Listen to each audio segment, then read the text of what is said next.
আমি আপনাদের একটা গল্প আগেও বলেছিলাম, আবার বলি।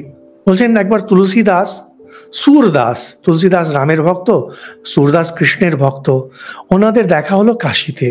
দুজন মিলে যাচ্ছেন, সুরদাস চোখে অন্ধ, বলছেন যে রব উঠলো পাগলা হাতি।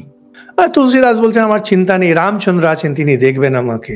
সুরদাস বলছেন হে প্রভু, তুলসীদাসকে, আমার ইষ্ট তো নাড়ু গোপাল, তার রক্ষা তো আমি করি, তার সেবা আমি করি। নাড়ু গোপাল কিনা, বাচ্চা গোপাল, লাড্ডু গোপাল, তিনি আমাকে কি দেখবেন, আমাকে বাঁচাতে পারবেন না হাত থেকে, আমি চললাম।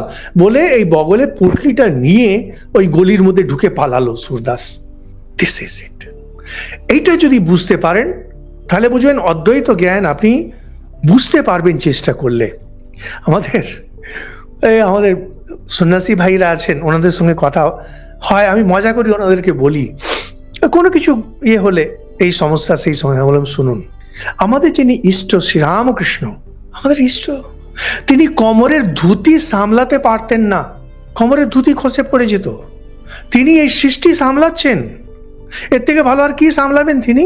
শান্ত হন, এর থেকে বেশি কিছু আশা করবেন না। আর কি প্রার্থনা করবে ঠাকুরকে?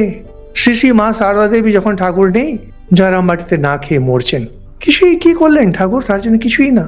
আমি কোনো আশাও করি না ঠাকুরের কাছে, কোনো প্রার্থনাও করি না। তাহলে ভালোবাসি। মা যেমন শিশুকে ভালোবাসে, 3 মাসের শিশুকে ভালোবাসে, সবটাই তার জন্য করছে, জানে সে আর শিশু এক।